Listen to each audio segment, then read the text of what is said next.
نستغفره ونؤمن به ونتوكل عليه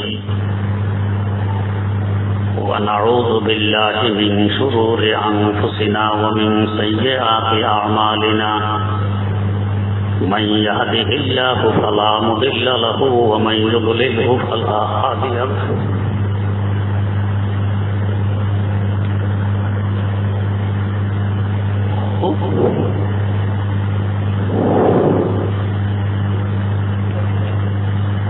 ونشهد أن لا إله إلا الله وحده لا شريك له ونشهد أن سيدنا ونبينا ومولانا محمدا عبده ورسوله أرسله بالحق بشيرا ونذيرا وداعيا إلى الله بإذنه وسراجا منيرا صلى الله تعالى عليه وعلى آله وأصحابه وسلم تسليما كثيرا كثيرا أما بعد فأعوذ بالله من الشيطان الرجيم بسم الله الرحمن الرحيم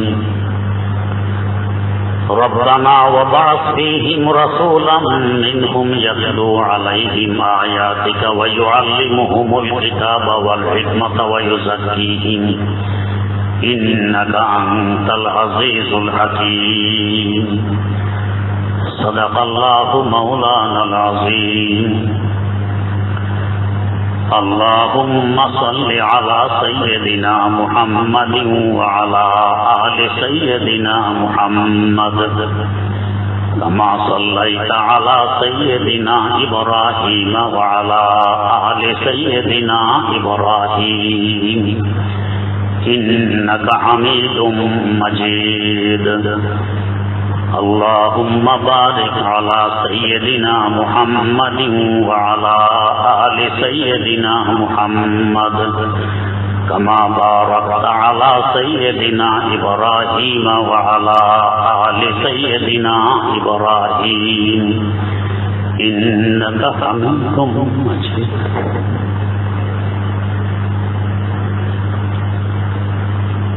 গত পরশুর বয়ানে হযরত আম্বিয়ায়ে কেরাম আলাইহিমুসসালাতু ওয়াসসালামের মৌলিক চারটি দায়িত্বের তিনটি দায়িত্ব সম্পর্কে কিছু আলোচনা হয়েছিল। প্রথম নম্বর দায়িত্ব ছিল ইয়াতলু আলাইহিম আয়াতিক, আল্লাহ রাব্বুল আলামিনের আয়াত বিশুদ্ধভাবে তেলাওয়াত করে উম্মতকে পৌঁছিয়ে দিবেন। দ্বিতীয় দায়িত্ব ছিল ওয়ায়ুআল্লিমুহুমুল কিতাব, কিতাব তথা কোরআনে কারীম বিশুদ্ধভাবে শিখিয়ে দিবেন কোরআন কি বলে। তৃতীয় দায়িত্ব ছিল ওয়াল হিকমা, কোরআনের আমলি নমুনা উম্মতের সামনে পেশ করবে কিভাবে কোরআনী জিন্দেগি গড়ে তুলতে হয়। চার নম্বর দায়িত্ব ওয়ায়ুযাক্কিহিম, উম্মতের তাসকিয়া তথা আত্মশুদ্ধির ব্যবস্থা করবেন। মানুষের আত্মা যদি আরশমুখী না হয়, আল্লাহমুখী না হয়, তো কোরআন বলুন হাদিস বলুন যা কিছু সামনে আসবে তার আত্মা যে মুখী সে ওরকমই বুঝবে।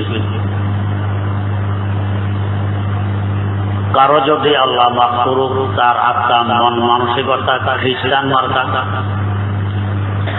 সে পুরা কোরআনের মধ্যে খ্রিস্টানের বুবাস, খ্রিস্টানের গন্ধ পাবে। কারো আত্মা যদি হয় ইহুদি মার্কা, সে কোরআনকেও ইহুদি মার্কা বুঝবে। কারো আত্মা যদি হয় নাস্তিক মার্কা, সে কোরআনকেও নাস্তিক মার্কা বুঝবে। যার আত্মা যেরকম সে ওরকম বুঝবে। রেলগাড়ি চলার সময় দূর থেকে আওয়াজ শোনা যায়। আপনি যদি আল্লাহ হন তা আপনার মনে আসবে গাড়ি আল্লাহ আল্লাহ জিকির করতে করতে চলতেছে, থেকে দেখবেন যেন তালে তালে সে আল্লাহ জিকির করতে করতে চলে। আর যদি খোদা না করুক আল্লাহ আল্লাহ না হন, কোন গানের কল্পনা করেন তো মনে হবে রেলগাড়ি গান গাইতে গাইতে চলত। আমাদের লাকসাম থানায় একজন পীর ছিলেন, ওনার নাম ছিল কাজিমউদ্দিন। এখন তার আওলাদারা আল্লাহ মাহফুজ অন্য রাস্তায় চলে গেছে। উনিও ছিলেন মজদুর কিসিমের, 1200 মসজিদ নির্মাণ করছেন উনি। ওনার এক কাজ ছিল যেখানে যাবেন তো মসজিদ বানাবেন। 1200 মসজিদ বানাচ্ছেন ওনার জীবনে। একটি মসজিদ বানাবেন ডাকাতিয়া নদীর পাড়ে, জায়গা নেই, কিন্তু ওনার মনের আশা এখানে মসজিদ বানাবেন। জায়গার মালিককে খোঁজ করে তার কাছে গেছেন, এই জায়গাটা দিয়ে দাও, মসজিদ বানাবো।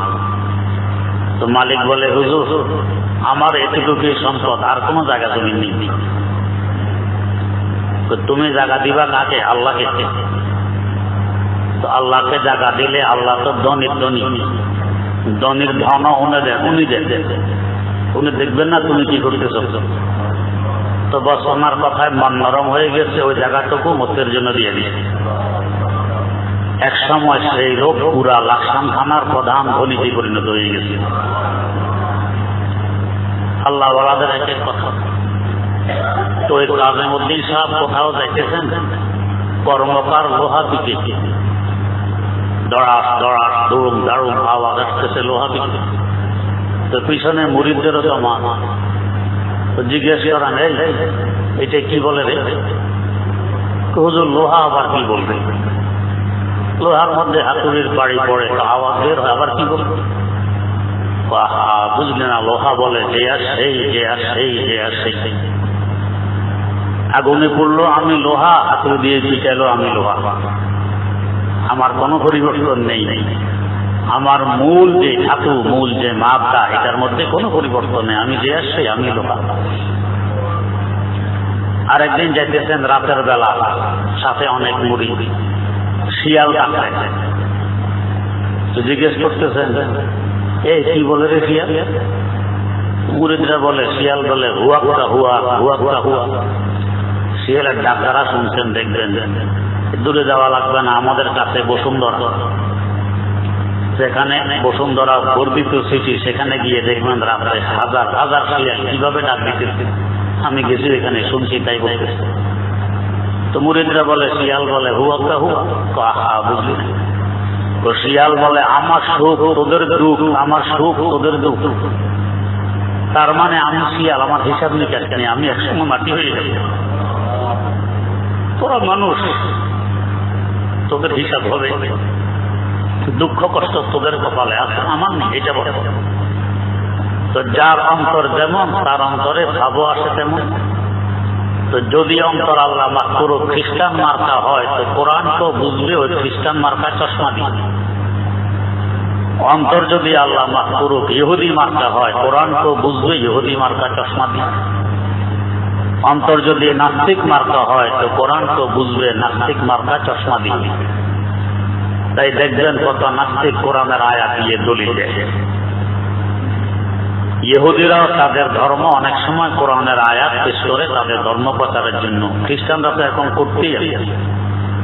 এমনকি আমাদের ধর্মীয় পরিভাষা ওরা ব্যবহার করতেছে আমাদেরকে ওদের দিকে ঘায়েল করা যায়। সুকৌশলে মুসলমানদেরকে অন্য রাস্তায় সরানোর পায়তারা চলতেছে। রংপুর লালমনিরহাট এক মসজিদের ক্ষতি হওয়া করতেছেন। ঘটনাক্রমে আমাদের এখানে এক হুজুর ওই মসজিদে ছিলেন। তো ইমাম সাহেব ওয়াজ করতে করতে বলতেছেন কিয়ামতের আগে হযরত ঈসা আলাইহিস সালামের আগমন ঘটবে। আপনাদের এই বিশ্বাস আছে? জি আছে, আমাদের এই আকীদা। কিয়ামতের আগে ঈসা আলাইহিস সালাম তাশরীফ আনবেন। তো উনি যখন তাশরীফ আনবেন তখন ওনাকে মানতে হবে না? কহা মানতে হবে, তো নবীকে না মানলে আল্লাহকে মানে। তো যখন ওনাকে মানতে হবে তখন এখন থেকে মানলে সমস্যা, আগে থেকে মানলে তো আরো ভালো। ঠিক আমরা তো হুজুগের পাগল, দেখবেন ন্যাক এক বয়ান আছে দেওয়ান বাগি সাহেবের বয়ান। দেওয়ান বাগি সাহেব বলতেছেন মা ফাতেমা যে আমার স্ত্রী ছিল আপনাদের বিশ্বাস হয়? ঠিক সবাই আলিয়া। একটা কথা আছে দোরা হাফেজা নাবাসা, যে মিথ্যা বলে তার স্মরণ শক্তি থাকে না, আগে কি বলে বলছে পরে কি বলে থাকে না, বিরোধপূর্ণ কথা বলে। বলল কি মা ফাতেমা, ফাতেমাকে মা বলল, আর পরে বলে কি আমার স্ত্রী ছিল। মাকে স্ত্রী বানানো যায়? হারাম না। আর স্ত্রীকে মা বলা যায় না। তো মাকেও স্ত্রী বানানো যায় না, স্ত্রীকেও মা বলা যায় না, দুটাই অবৈধ না যায়। কিন্তু এদিকে বলে মা, এদিকে বলে স্ত্রী। তো তার কথাই তো প্রমাণ যে সে মিথ্যা বাড়ে, সঠিক কথা নয়। কিন্তু হুজুগের ছাগল সামনে তার মুরিদেরা আছে, ঠিক সে বলতেছে এখানে আপনাদের পীরকে যে সুরতে দেখতেছেন আর সে মোয়াল্লায় গেলে আল্লাহকে এই সুরতে দেখতে পাবেন। আর সে মোহাম্মদ আল্লাহকে যে সুরতে দেখবেন, এখানে আসলে আমাকে সেই সুরতে দেখবেন। বুঝাতেছে আমি আল্লাহ। মুরিদারা বলে ঠিক, যেন বলে না বলো, বলে হুজুরের না বলা ঠিক। আমার আত্মা যে মুখী হয় কোরআন কারীমকে সেই হিসাবে বোঝার চেষ্টা করবে আমরা। তাই চতুর্থ মৌলিক দায়িত্ব ওয়ায়ুযাক্কিহিম, আগে আত্মাকে শুদ্ধ করতে হবে, তবে কোরআনকে শুদ্ধভাবে বুঝবে। আত্মাকে শুদ্ধ না করলে কোরআনকে শুদ্ধভাবে বুঝবে না। এই জন্য হযরতে আম্বিয়ায়ে কেরাম আলাইহিমুস সালাতু ওয়াস সালাম এবং তাদের অনুসরণে আজ পর্যন্ত হযরতে উলামায়ে কেরাম, হক্কানি পীর মাশায়েখ আত্মার উপরে মেহনত করেন বেশি। এটাকে ঘষে মেজে ঠিক করতে হবে। এটাকে বলে ইসলাহে নফস, এটাকে বলে আত্মশুদ্ধি। নবীর মৌলিক চতুর্থ দায়িত্ব আত্মাকে শুদ্ধ করা। এর বিপরীত গত পরশু বলছিলাম যারা দার্শনিক বৈজ্ঞানিক, এদের চেষ্টা প্রচেষ্টা পুরো জোর চলে ব্রেনের পিছনে। নবীদের ফল চলে অন্তরের পিছনে, ওদের চলে ব্রেনের পিছনে। ফল কি? ব্রেনের পিছনে চলার কারণে একজন আরেকজনকে মিথ্যাবাদী সাব্যস্ত করে, বেকুব সাব্যস্ত করে, আহামক সাব্যস্ত করে। ব্রেনের পিছনে মেহনত করনেওয়ালা একজন বলে গেছে পৃথিবী স্থির, সূর্য ঘুরে পৃথিবীর চতুর্দিক। পরবর্তীতে আরেক ব্রেনের পিছনে পরিশ্রম করনেওয়ালা এসে বলতেছে না, সূর্য স্থির, পৃথিবী তার চতুর্দিকে ঘুরে। আগে যে বলছে সে বেকুব, বুঝবুদ্ধি নেই, ভুল বলছে, এটা মিথ্যা। এরপরে আরেক ব্রেনের উপরে পরিশ্রম করনেওয়ালা, মেহনত করনেওয়ালা বলতেছে না, পৃথিবী স্থির নেই, সূর্য স্থির নেই, উভয়টাই ঘুরে। আগে যে বলছে সূর্য স্থির পৃথিবী ঘুরে, এও বেকুব, ভুল বলছে। আর যে বলছে পৃথিবী স্থির সূর্য ঘুরে, এও বেকুব, ভুল বলছে, বেকুব বলছে। সামনে হয়তো আরেক এরকম ব্রেনের পিছনে মেহনত করনেওয়ালা এসে বলবে, যে বলছে সূর্য ঘুরে পৃথিবী ঘুরে, আরো বড় বেকুব। সে নতুন অন্য কোনো থিওরি নিয়ে আসতে পারে। এদের সিলসিলার ধারা কি একজন আরেকজনকে মিথ্যাবাদী সাব্যস্ত করা, বেকুব সাব্যস্ত করা। তার মানে বেকুবদের একটা সিলসিলা, একটা জমা। আমার কথা নয়, ওদের কথা। আর হযরতে পয়গম্বর আলাইহিমুস সালাতু ওয়াস সালাম যারা আত্মার উপরে মেহনত করে, দিলের উপরে মেহনত করে, এরা বলে না আমার আগে যে ঈসা আলাইহিস সালাম আসছেন সত্য নবী, যা বলছেন সব সত্য। আল্লাহর পক্ষ থেকে পেয়ে বলছেন, এক কথা মিথ্যা বলে। এমনকি আমার ভাই, আমার আগের নবী ঈসাকে যদি না মানো, আমাকেও মানা হবে না। এর আগে সাইয়েদেনা হযরত মূসা আলাইহিস সালাম আসছেন, উনি যা কিছু বলছেন সব সত্য, আমার আল্লাহর পক্ষ থেকে পেয়েই বলছেন, নিজের পক্ষ থেকে বলেন। ওনাকে যদি না মানো, আমাকেও মানা হবে না। পুরা ১৬ লক্ষ পয়গাম্বর একজন আরেকজনকে মানতেছে, হক বলে প্রমাণ করতেছে। এমনকি আগে যারা আছেন তারা পরের ওয়ালাকে সুসংবাদ জানায় গেছেন, তাদেরকেও হক বলে গেলেন। সাইয়্যিদানা হযরত ঈসা আলা নবিয়িনা ওয়া আলাইহি সাল্লাতু ওয়াস সালাম, তারপরে যে শেষ নবী আসবেন উনি সুসংবাদ দিয়ে গেছেন এবং বলেও গেছেন মিন বাদ ইসমুহু আহমদ, আমার পরে যে নবী আসবেন তার নাম আহমদ, নাম পর্যন্ত বলে গেছেন, তিনিও সত্য। আত্মার উপরে যারা মেহনত করেন তাদের নিয়ম নীতি আর সিলসিলা কি, আরেক আত্মার উপরে মেহনতকারী সত্যদের একটা জমাত, সাদিকিনদের জমাত। পয়গম্বরের পরে আজ পর্যন্ত যত আত্মার উপরে মেহনতকারী আসেন এই জগৎ, আমরা যাদেরকে আউলিয়া আল্লাহ বলি, এদেরও একজনের অন্তরে আরেকজনের জন্য আজমত, মহব্বত, ইজ্জত, এহতারাম কি পরিমাণ আমাদের কল্পনার ভাই। বেশি দূরের কথা নয়, কাছের কথা বলতেছি। হাকিমুল উম্মত মুজাদ্দিদুল মিল্লাত হযরত শাহ আশরাফ আলী থানভী রাহমাতুল্লাহ আলাইহি, শাইখুল আরব ওয়াল আজম সৈয়দ হোসেন আহমদ মাদানী রাহমাতুল্লাহ আলাইহি, এক জমানার বুজুর্গ, ইলম ও আমলের দুইটি আকাশচুম্বী পাহাড়।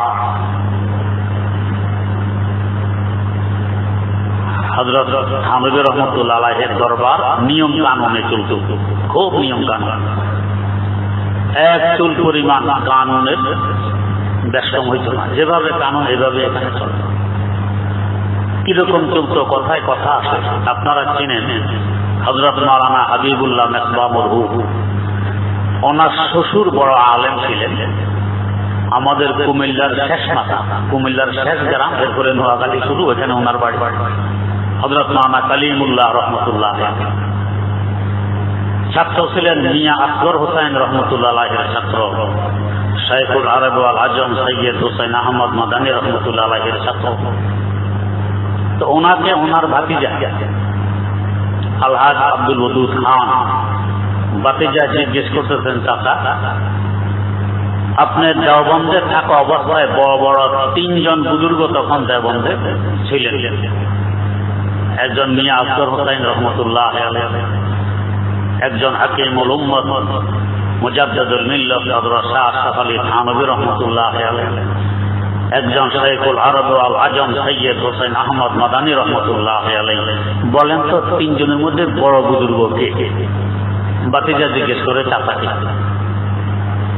তা আমাদের মতো নির্বোধ যদি হইতো তো বলতো হ অমুক বড় অমুক ছোট, আল্লাহ মাফ করুন। উনি বললেন, বেটা কে বড় কে ছোট কিভাবে বলবো? যখন হযরত মিয়া সাহেবের দরবারে যেতাম তো মনে হইতো ইয়ে দরবারে খোদাবন্দি হয়, যেন আল্লাহ পাকের দরবারে চলে আসছে এমন মনে হইত।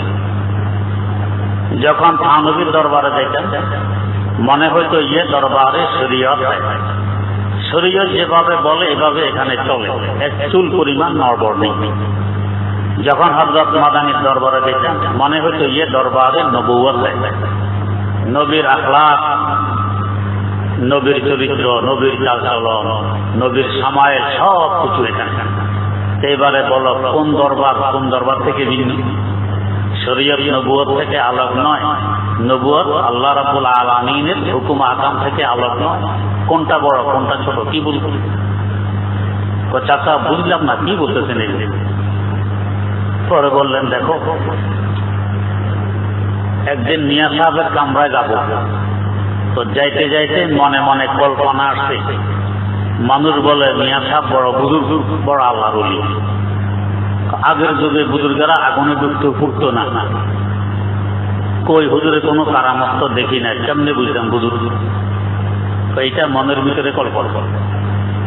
হুজুরের কামরা দুয়ারে গিয়ে দেখি হুজুর দুয়ারের দিকে এদিকে সামনে দিয়ে চুলার মধ্যে কি পাকাইতেছে, স্টোভে কি পাকাইতেছে।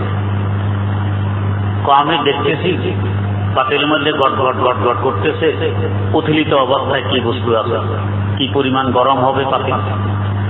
হাতে কোনো ন্যাকড়া নুকড়া নেই, কাপড় চোপড় নেই, খালি হাতে গরম পাতিলটা ধরে নিজ জায়গায় রেখে দিয়েছে।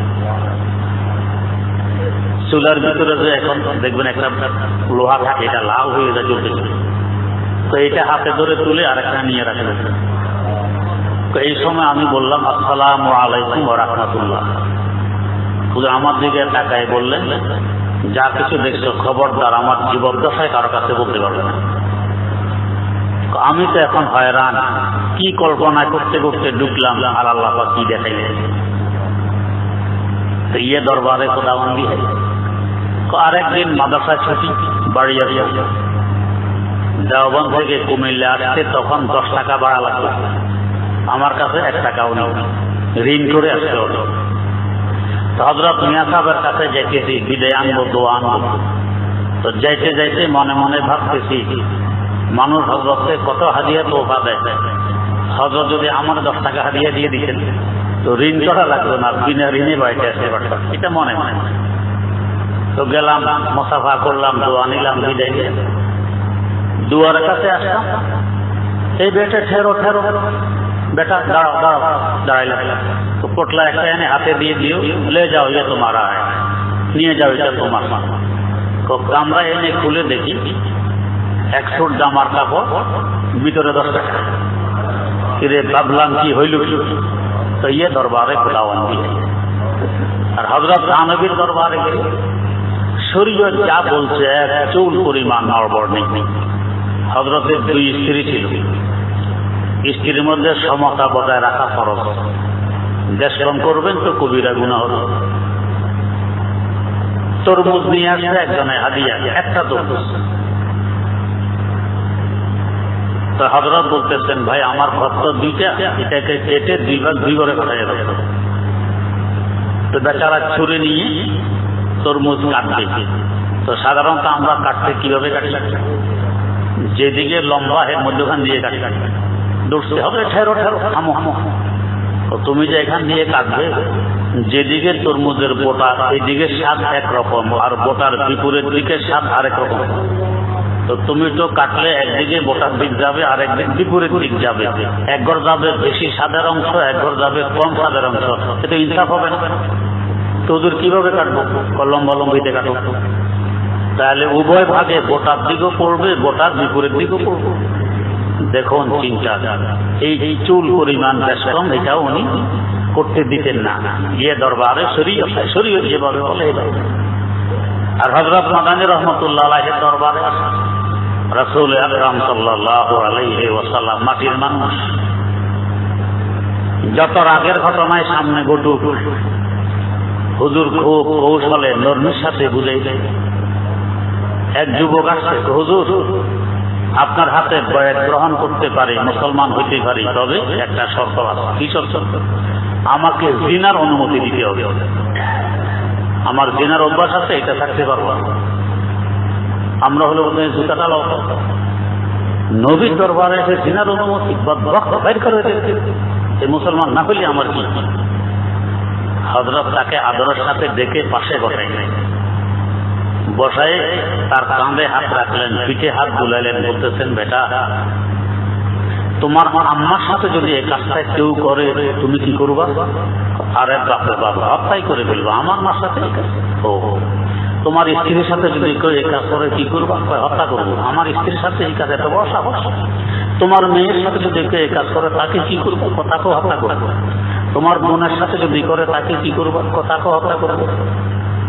হুজুর বলেন, বেটা তুমি যে জিনা করবা, এই তো হয় কারো মা, না হয় কারো স্ত্রী, না হয় কারো মেয়ে, না হয় কারো বোন, তাহলে ওরা কি করবে এবারে বলো? হুজুর বুঝে আসছে, তওবা করলাম, জীবনে এই কথা করবো। বাস নরমির সাথে বুঝাই দিলেন দরবারে নবুয়ত। তো শাইখুল আরব ওয়াল আজম সৈয়দ হোসেন আহমদ মাদানী রহমতুল্লাহ এরকম নরম করতো। ছাত্ররা মজা তো করতো এই সুযোগে, ছাত্র তো ছাত্র, অনেক ছাত্র ওস্তাদের কদর বোঝে না, তো মজা। ভিক্ষুক আসছে, ভিক্ষুক বিজয় করে। তো ছাত্রা জিজ্ঞেস করে, ভাই শাদি কি হোক, বিয়ে শাদী করছো? আমি ফকির মানুষ, কে আমাকে মেয়ে দিবি? ও মেয়ে দিবে না? কয় না। তো আমাদের এখানে এক হুজুর আছে, হুজুরে দিবে দিবে। কি করা লাগবে? তো ওই যে ঘর দেখা যায়, এই ঘরে যাইয়া গেটের মধ্যে আওয়াজ দিবে, দেখবে এক হুজুর বেরিয়ে আসে। আসলে বলবো যে হুজুর আমি ফকির মানুষ, কেউ মেয়ে দেয় না, আপনার মেয়ে বিয়ে করতে আসে, আপনি আমার মেয়ে দিয়ে দিবেন। তো হুজুরের স্বভাব কি? ধমক দিবে তোমার, এটা হুজুরের স্বভাব। আসলে মেয়ে দিবে, প্রথমে ধমক দিবে, সরে যেতে বলবে, কিন্তু তুমি ছাড়বা না, পিছিয়ে পিছিয়ে ঘুরবা যে পর্যন্ত মেয়ে না দিবে, একবার দিয়ে দিবে, এটা হুজুরের স্বভাব। এখন বেচারা ফকির মানুষ হুজুরে গেটে যে আওয়াজ দিছে, হুজুর বেরিয়ে আসে, ভাই ভাই কি চাও? কই যে আমি ফকির মানুষ, তো মেয়ে দেয় না, আপনার নাকি মেয়ে আছে, মেয়ে বিয়ে করতে আসে, আপনি আমার কাছে মেয়ে দিয়ে দেন। মেয়ের বিয়ে মানুষ এভাবে সরাসরি করতাম, মাধ্যমে দেয়, ছেলের বাপে দেয়, শাখায় দেয়, অন্যরা সেই সরাসরি। আরে হ্যাঁ তুমি কোথেকে আসছো, কি মেয়ে, সরাই এখন হে আর পিছা ছাড়ে না। হুজুর মসজিদে গেলে মসজিদে, ক্লাস আসলে ক্লাস, ঘরে গেলে ঘরে, এই লড়কি চাই, মেয়ে চাই, মেয়েদের বিয়ে বিয়ে বলা আমাদের হা হুজুর তো বড় মতিবতি করছে। এই যে এখন হেরে বুঝেছে যে ভাই আমরা দুষ্টামি করছি, আসলে মেয়ে তোমার এখানে দিবে। কিন্তু হুজুরের গোসা নেই, মাটির মানুষ, দরবারে বউ আছে, তো কাকে বড় কাকে ছোট কি বুঝবো আল্লাহ। তো এই হযরত থানবী আর মাদানী, হযরত থানবীর দরবার কানুনের বাইরে কোনো কিছু নেই, সব কানুনের ভিতরে। কানুন লেখা আছে রাতে 9টা বাজে বাতি বন্ধ হবে, 9টা বাজে খানকায় ও আর কেউ ঢুকতে পারবে না, দুয়ার বন্ধ হবে। কোন মেহমান টেহমান আসছে খানকায় জায়গা রাখবে। হযরত শাইখুল আরব ওয়াল আজম সৈয়দ হোসেন আহমদ মাদানী রহমতুল্লাহ আলাইহি আসছেন 9টার পরে এসে হাজির হয়েছে, ঢুকতে পারে, খানকা বন্ধ। মসজিদে রয়েছে, মসজিদে ফজরের সময় যখন হযরত থানবী মসজিদে আসেন, দেখেন যে হযরত মাদানী, আরে আপনি হাঁকে, আপনি এখানে কি করছেন?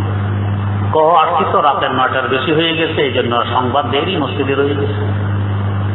হযরত মাদানী মুসলমানুর যাকে শাইখুল আরব ওয়াল আজম বলা হয়, আরব অনারব পুরা বিশ্বের মুরব্বী, সে এখানে আসছে, হযরতকে খবর না দিয়ে মসজিদে রয়ে গেছে একা একা, এইভাবে বিছানা নেই, বস্ত্র নেই, খাওয়া নেই, দাওয়া নেই।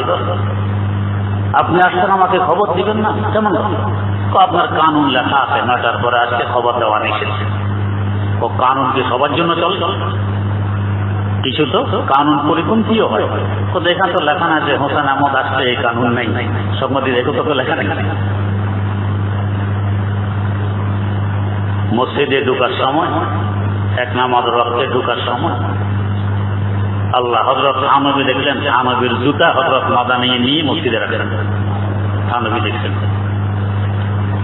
কি পরিমাণ ইজ্জত, কি পরিমাণ ওয়াকার, কি পরিমাণ ইহতিরাম থাকলে পুরা দুনিয়ার মুরব্বীটাকে বলা হয় তিনি আরেকজনের জুতা নিয়ে মসজিদে ঢুকতেছেন, হযরত থানবীর জুতা।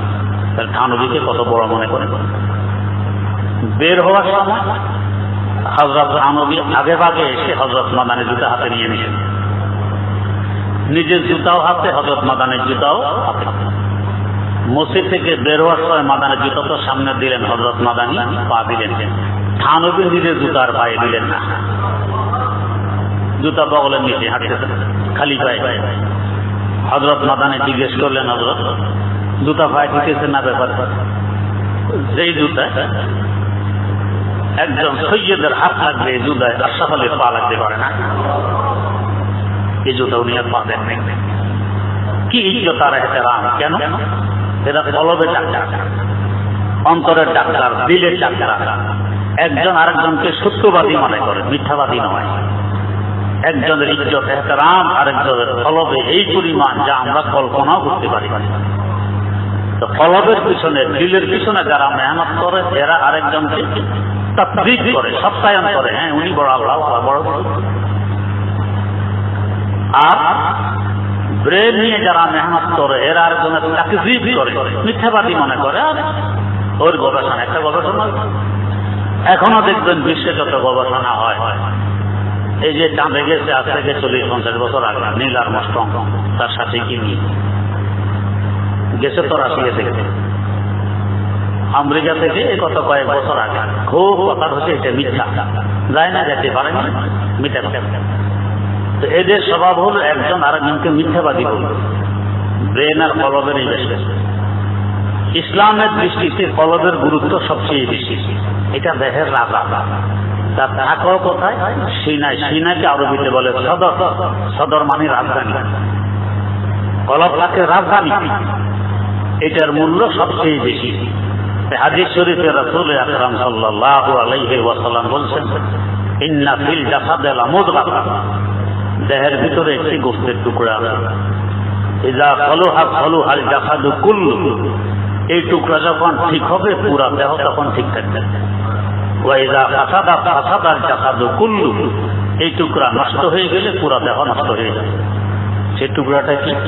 আলা ওয়াহিয়াল কলব, এটা হলো কলব, এটা হলো অন্তর, এটা হলো দিল, এটা হলো বড় জিনিস, এটার উপরে মেহনত করা লাগে। হযরত আম্বিয়ায়ে কেরাম আলাইহিমুস সালাতু ওয়াস সালাম এবং ওনাদের অনুসারী উলামায়ে কেরাম, হক্কানি বুজুর্গানে দ্বীন, এরা মেহনত করে কলবের উপরে, এতে অমানুষ মানুষ। একটু আগে আমার উস্তাদ মুহতারাম হযরত মাওলানা ফজলুর রহমান দামাত বারকাতুহুম যে বলে গেছেন, খাজা আজিজুল হাসান মজরুব রহমাতুল্লাহ এক সময়ের ডিসি আর এক সময়ের আল্লাহর ওলি, কলবের উপর মেহনতের বরকতে। কিন্তু আরেক আল্লাহর ওলির সংসদে আসার আগ পর্যন্ত মেহনত ছিল ব্রেনের উপর, এই জন্য ডিসি হয়েছে। কলবের উপর মেহনতের পরে আল্লাহর ওলি হয়েছে। যদি ডিসি হিসাবে তিনি দুনিয়া থেকে বিদায় নিতেন, ওলি হিসাবে নয়, কে চিনত আজিজুল হাসানকে? নামও কোনো কিছুতে থাকতো না, কেউ চিনত না। কিন্তু কলবের মেহনতের বরকতে এখন দুনিয়াতে প্রসিদ্ধ, এখন মানুষ চিনে তো চিনে, আল্লাহ রাব্বুল আলামিনও তাকে এই পরিমাণ ভালোবাসেন। একটি ঘটনা সামনে আসবে, বুঝবেন কি পরিমাণ ভালোবাসেন। ঘটনা আমি এখানে হয়তো একাধিকবার বলছি।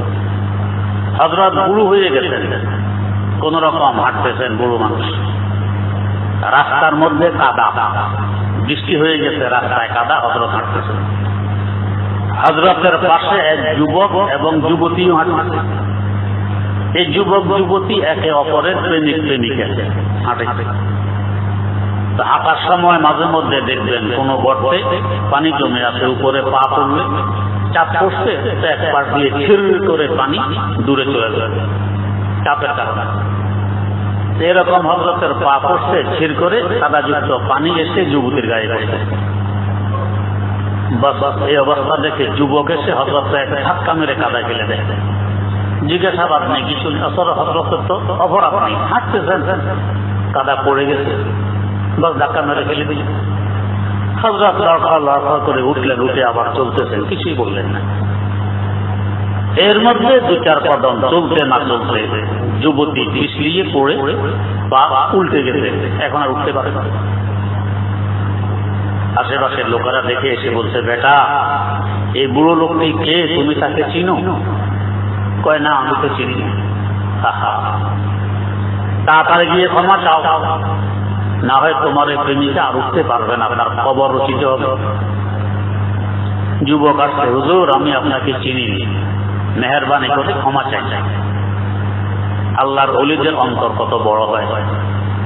হযরত বললেন, বেটা আমরা কি এখন দেরি করি? তুমি আমার কাছে আসবে, ক্ষমা চাইবে, তারপর আমি ক্ষমা করবো, এতক্ষণ দেরি করবে? তুমি আমাকে ধাক্কা মেরে কাদায় ফেলে দিয়েছ, আমি আগে তোমাকে ক্ষমা করেছি, এরপরে উঠে চলা আরম্ভ করেছি। তবে বেটা স্মরণ রাখবে, তুমি এই যুবতীকে ভালোবাসো, এর সাথে তোমার ভালোবাসার সম্পর্ক। তোমার ভালোবাসার পাত্রীর গায়ে কাদা পড়ছে, তোমার সহ্য হয়নি, আমাকে ধাক্কা মেরে কাদায় ফেলে দিয়েছে। বেটা আমার এমন ভালোবাসার সম্পর্ক একজনের সাথে আছে, আমার ধাক্কাও তিনি সইতে পারেন, তাই তিনিও তোমার প্রেমিকাকে কাদায় ফেলে দিয়ে প্রতিশোধ নিয়ে নিয়েছেন। তাই বুজুর্গানে দিন বলেন, বদর সাজ আহে মজলুমাত হাঙ্গামে দুআ কর দান, বদর সাজ আহে মজলুমাত হাঙ্গামে দুআ কর দান, ইজাবত আজ দরে হক বাহরে ইস্তিকবাল বি আয়াত, ইজাবত আজ দরে হক বাহরে ইস্তিকবাল বি আয়াত। যারা মজলুম, অত্যাচারে নিপীড়িত, এদের দীর্ঘ শ্বাস, এদের আহকে ভয় করে, এরা জমিনে আহা করে আর সাথে প্রতিশোধ নেমে আসে, বড় হুঁশিয়ার। তো বলতেছিলাম, এরা কলবের উপরে মেহনত করে আল্লাহর ওলি হয়ে গেছেন, ব্রেনের উপরে মেহনত ছিল, ডিসি হয়ে গেছে, কলবের উপর মেহনত করে আল্লাহ ওলি হয়েছেন। যদি ব্রেনের মেহনত অব্যাহত থাকতো, কে কিন্তু কে খাজা আজিজুল হক, আর কোন আল্লাহ তার প্রতিশোধ নিত? কলবের মেহনতের বরকতে এখন দুনিয়া চিনে খাজা আজিজুল হক, আজিজুল হাসান মজদুব রহমতুল্লাহ আলাইহি। কলবের উপর মেহনতের বরকতে আল্লাহ পাক এত নৈকট্য লাভ করছে।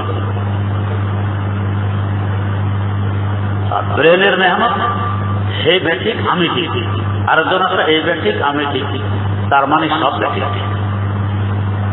এক ব্যক্তি দাবা দিতে গেছে এক লোকের, কারো কাউকে দাবা দিবে, কয়েছি কাকে অমুককে, একটা গরু, আর তুমি মানুষ দেখো না দাবা দিতে, গরুর দাবা দিতে যাকে দাবা দিয়ে গেছে এর কাছে দাবা দেওয়া। এও জিজ্ঞেস করে আর কাউকে দাওয়াত দিত, কই দিছি কাকে অমুককে। ছাগল, তুমি আর মানুষ পাও না দাওয়াত দিতে, ছাগলকে দাওয়াত দিতে গেছে। যাক দুজনকে দাওয়াত দিয়ে বাড়িতে আনছেন। আসার পরে একজনের সামনে খড়, আরেকজনের সামনে গাছ প্লেটে করে শেষ করছে। এরা তো হারান, তুমি কি করতেছো?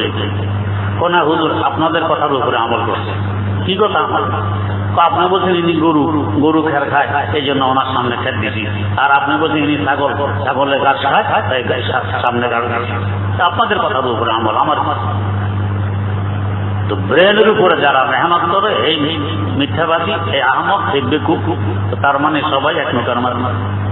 আর কলবের উপরে যারা আমল করে, হ্যাঁ এও সত্য, এও সত্য, এও সত্য। তরিকার ব্যস্তম হতে পারে, কেউ খানদানে চিশতিয়ার বুজুর্গ, কেউ খানদানে নকশবন্দিয়ার বুজুর্গ, কেউ খানদানে সারওয়ারদিয়ার বুজুর্গ, কেউ খানদানে কাদেরিয়ার বুজুর্গ, কোনো সমস্যা নেই। একজনের অন্তরে আরেকজনের মহব্বত আল্লাহ রাব্বুল আলামিন দিয়ে রাখছেন। কেন? কলবের মেহনতের বরকত। কলবের সাথে কলবের ভিন্ন একটি সম্পর্ক থাকে, আজীব সম্পর্ক। বলা ছাড়াও অনেক সময় বুঝে আসে যে উনি কি করতে চায়। এটা কলবের বরকত। ব্রেন দিয়ে এটা বোঝা সম্ভব নয়। অনেক কিছু ব্রেন দিয়ে বোঝা না, এটা কলব দিয়ে বোঝা। তাই দিনের মেহনত, বুজুর্গানের দিনের মেহনত ব্রেনের তুলনায় কলবের উপরে বেশি চলে। এতে অমানুষ মানুষ হয়। আর ব্রেনের উপরে যদি মেহনত চলে, কলবের মেহনত বাদ দিয়ে, তো মানুষ অমানুষ হয়। আল্লাহ মাফ করুন। যখন এই কলবের উপরে মেহনত চলে, তখন মানুষ এক এক স্তর করে আস্তে আস্তে উন্নতি করতে থাকে। কিভাবে? আমরা যখন জন্ম নেই মায়ের পেট থেকে, তখন আমাদের অবস্থা কি? কথা বলতে পারি না, বুঝবুদ্ধি নেই, শুধু খাওয়া দাওয়ার ফিকির, আর কোনো ফিকির নেই। তাও খাওয়া দাওয়ার ফিকির যে আরেকজনের মাথার উপর দিই। মা খাওয়া, নিজে খাবো, নিজে হাতে খাবো, হেঁটে গিয়ে খাবো, নিজে আয় রোজগার করে খাবো, কিছুই নেই আমার উপর। পায়খানা প্রস্রাব যেখানে আছি সেখানে আমার শরীর নষ্ট হচ্ছে, মায়ের শরীর নাপাক হচ্ছে, কোনো বলাই নেই। একটাই জানি, ক্ষুধা লাগলে কান্না, পায়খানা করলে কান্না, প্রস্রাব করলে কান্না, সব দায়িত্ব মায়ের উপরে, আমার উপরে কোনো দায়িত্ব নেই। আমার এই অবস্থাটাকে বলে তবকাত তাহাতাল হায়ওয়ানিয়াত। হায়ওয়ান থেকেও আরো নিচে। হায়ওয়ানের এই অবস্থা হয় না। মুরগির বাচ্চা ডিম থেকে মাত্র বেরিয়ে আসে, এখন দেখবেন সে তার মায়ের বাসায় কথা বলতে পারে, সিঁও সিঁও সিঁও সিঁও কথা শুনতে। নিজেও মুরগির সামনে হাঁটতেছে, নিজের খাবারের চিন্তা নিজেও করতেছে। তার সামনে খুদ রাখছেন, চাল ভাঙা খাইতেছে। পাথর ভাঙা রাখছেন, একেবারে খুদের ন্যায়, খুদের আকার, খুদের রং, সব খুদের মতো, চাল ভাঙার মতো। আমরাও বুঝবো না এটা চাল ভাঙা না পাথর। এই জন্য তো বাচ্চা আসার মাঝে মধ্যে পাথর পড়ে দাঁতের নিচে, দাঁত পর্যন্ত ভাঙে। যদি বুঝতাম তো পাথর মুখে দিবে। এটার যে রং বাতের সে রং, এটার যে আকার বাতের সে আকার, এই জন্য তো মুখে দিবে। কিন্তু মুরগির বাচ্চা বুঝবো। শেখ সাদি রহমতুল্লাহ আলাইহি তার মধ্যে তাই লিখছে, তার ভাষায় তো মোর গকাজ বাইজা বেরু আয়া দরুদি তলবাদ, মোর গকাজ বাইজা বেরু আয়া দরুদি তলবাদ, আদমি জাদা নাদা নাদ তেরা দৌড়া পেল তুমি, আদমি জাদা নাদা নাদ তেরা দৌড়া পেল তুমি। মুরগির বাচ্চা বোঝে এটা আমার খাবার, এটা আমার খাবার নয়, কিন্তু মানুষের বাচ্চা কিছুই বোঝে না। এই মুরগির বাচ্চার উপরে একটা কাক আসছে 15 হাত উপরে, 20 হাত উপরে, 1 বিঘত লম্বা কাকা এক দৌড়ে গিয়ে তার মায়ের পাখার নিচে আশ্রয় নেয়, মুরগির পাখার ভিতরে। আর আমাদের বাচ্চা সাপ খাইল দৌড়, বোঝা না এটা আমার শত্রু, আমার জীবন কেড়ে নিতে, বোঝা না, কিন্তু মুরগির বাচ্চা বোঝা এটা শত্রু। পক্ষান্তরে 5 হাত লম্বা একটি গরু তার উপরে ত্যাগ দিয়ে পার হয়ে যায়, বাচ্চাটা বাগে না। কেন? এটা বড় হইলে কি হবে, আমার কাছে থাকলে কি হবে, এটা শত্রু নয়, আমার কোনো ভয় নেই। মুরগির বাচ্চা বোঝে, আমরা বুঝি। সাপের বাচ্চা বোঝে, আমরা বুঝি। গরুর বাচ্চা যেদিন জন্ম নেয় সেদিনে হাঁটা শুরু করে, আমাদের বাচ্চা তো পারে। তাহলে তাহাতাল হায়ওয়ানিয়া, হায়ওয়ানেরও নিচে আমাদের অবস্থা। এরপরে একটু বড় হই, এখন নিজের হাতে খাইতে পারি, চিবিয়ে খাইতে পারি, কিন্তু বুঝি শুধু আমাকে, অন্য কাউকে বুঝি না। যত খাবার ঘরে প্রস্তুত হবে সব আমার, অন্য কাউকে দিতে রাজি না। মা দিতেছে বর্তন ভর্তি করে, আরো দাও, আর খেতে পারবে না, মা বোঝে, তুই আর খাইতে পারবি না, না আরো দাও, দিতে হবে, হোক আসলে চোখে। এরপরে আর খাইতে পারে না। মাঠা রাগ করে কি বলে, আমাদের সব কলার টোকা দিয়ে ছিলে ছিলে খাওয়াবো, বলছিলাম পারবি না, এখন ছুটে করতে চলতাম। তো সালাক ছেলে বলে, কয় না খাইতে তো পারবো, এখন খাবো না, বেশি স্বাদ তো যেন আস্তে আস্তে খেতে, বেশি স্বাদ এলে আস্তে খায়, করে খাবে, তাও তার লালসা খাবে না, করে খাবে। এখনো শুধু নিজের চিন্তা, অন্য চিন্তা সে করবে না। এখনো আমি তাহাতাল হায়ওয়ানিয়া। অনেক হায়ওয়ান আছে দেখবেন নিজের চিন্তার পাশাপাশি অন্য চিন্তা করে। আমি নিজে দেখছি বানর একটার হাতে বড় হাড্ডি, একটা হাড্ডির মধ্যে কিছু বস্তু হলে গিয়ে মরা গরুর বস্তু, বানর খেতেছে। আরেক বানর পাশে আসে বসছে, কাড়াকাড়ি নেই, সুন্দর দিয়ে দিল হাড্ডি হেরাতে। আমি যে এই বানর আরেক বানর পাশে আসে বসলো, হাড্ডি খান ওর হাতে দিয়ে দিল, এখন এই হাড্ডি থেকে সামান্য বস্তু লেগে আছে, ওটা খেতে। তার মানে সব আমি খাই, এই ধারণা অনেক হায়ওয়ানের হয় না। আমিও খাই, আমার ভাইও খাই, কিন্তু আমাদের না, সব আমি খাই, আমার। আর কেউ তো আছে আল্লাহ মাফ করুক, কবরের কিনারা পর্যন্ত পুরা দুনিয়া আমার উপরে। আমার এই পেট কবরের মাটি ছাড়া আর কেউ করতে পারে না, এই অবস্থা আমার মৌত পর্যন্ত চলে। এখনো আমি হায়ওয়ান জানোয়ারের নিচে, আমার দ্বিতীয় স্তরটাও হায়ওয়ান জানোয়ারের নিচে, তাহাতাল হায়ওয়ানিয়া। এরপরে যখন আমি আরেকটু বড় হইলাম, প্রাপ্ত বয়স্ক হইলাম, এখন একটু অনুভূতি আসছে যে সব আমি খাইলে হবে না, আমার আরো ভাই বেড়াদের তো আছে। এখন জিজ্ঞেস করে, মা সবটা কি আমার জন্য না আমাদের সকলের জন্য? চিন্তা করে খায়। এখন একা সব খায় না, চিন্তা করে অন্যরা কাছে কিনে। এখন যাইয়া তৎপায় হায়ওয়ানিয়াতে আসছে, যেরকম কিছু হায়ওয়ান অন্যেরও চিন্তা করে, এখন তৎপায় হায়ওয়ানিয়াতে আসছে।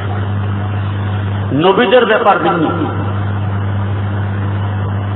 ওনাদের হায়ওয়ানিয়াতের নিচে, হায়ওয়ানিয়াত পর্যন্ত এমন কোনো তথ্য হয় না, ওনারা নবী হইয়েই জন্ম নেন।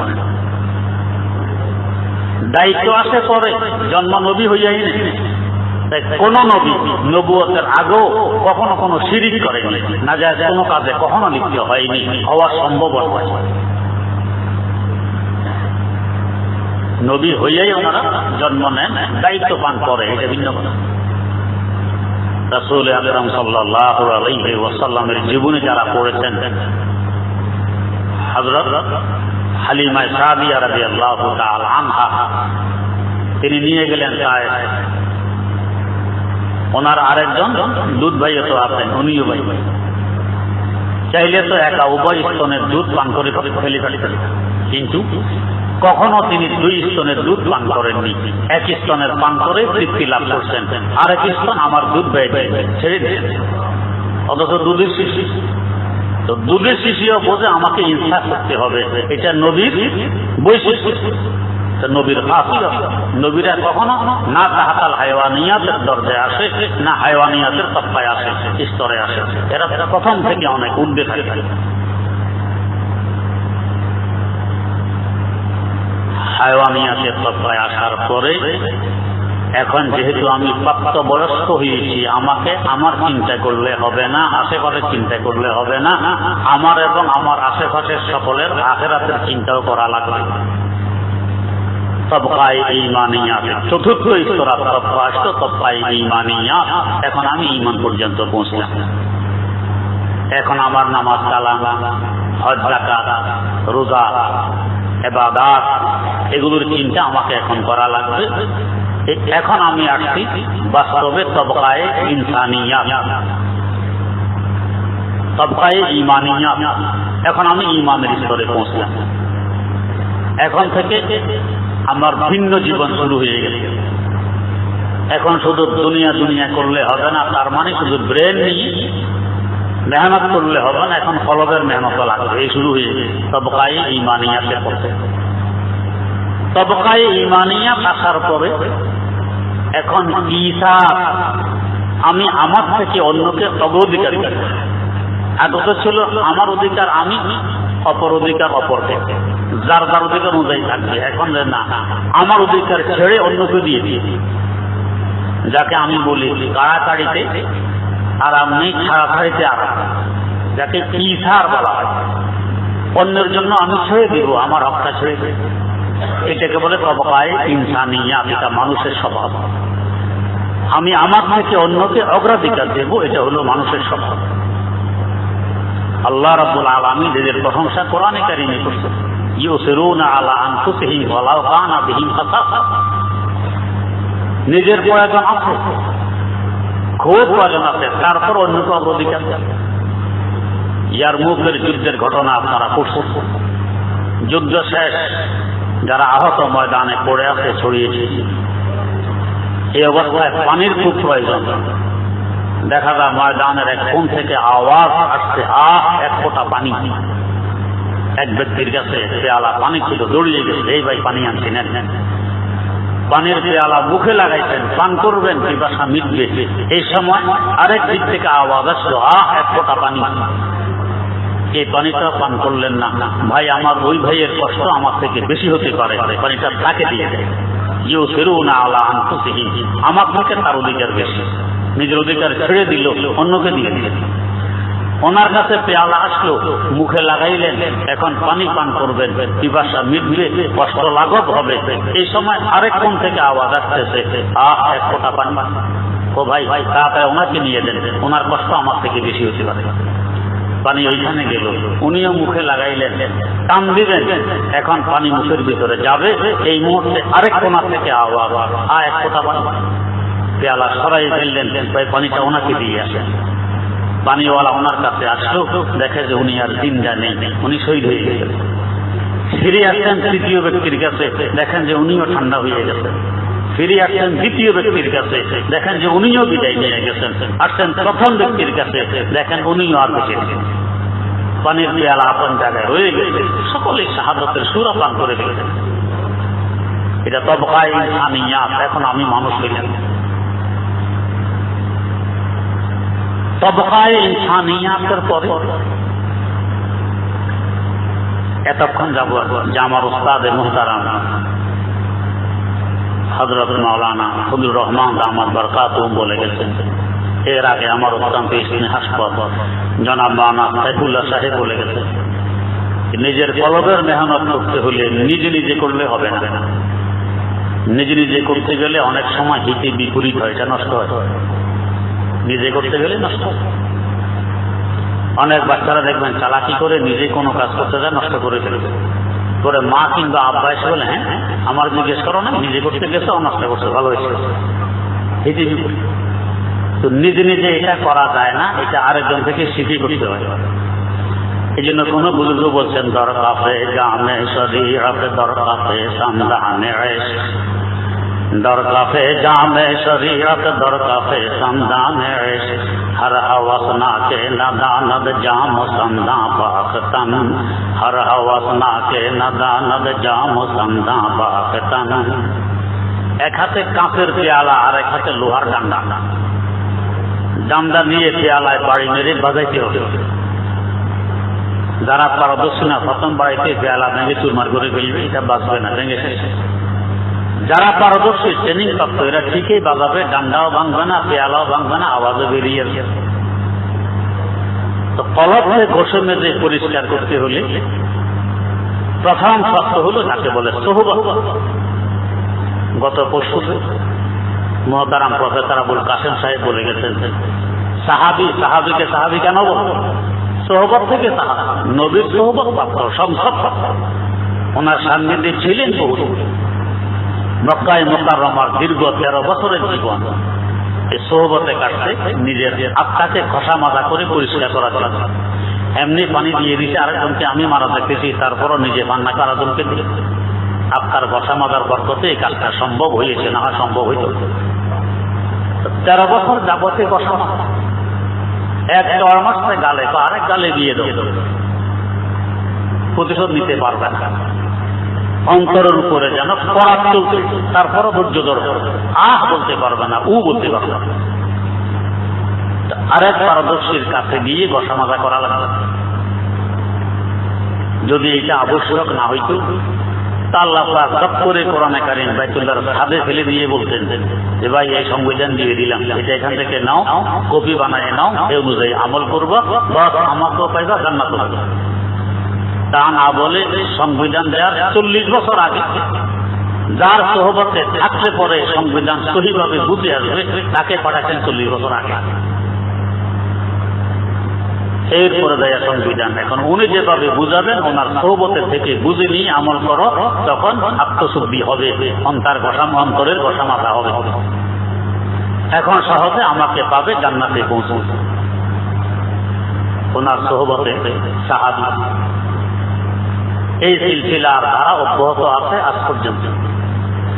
যদি এটা দরকার না হইত তো হযরত আনবীর মতো মানুষ, হযরত নানুতুবির মতো মানুষ হাজী সাহেবের কাছে গিয়ে ধর্ণা দিতেন না। ইসমাইল শহীদ রহমতুল্লাহ আলাইহির মতো মানুষ,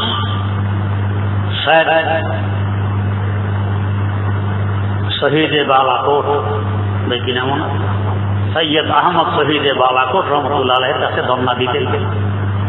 ইসমাইল শহীদ কত বড় আলেম, কত বড় জ্ঞানী, কত বড় বুদ্ধিমান।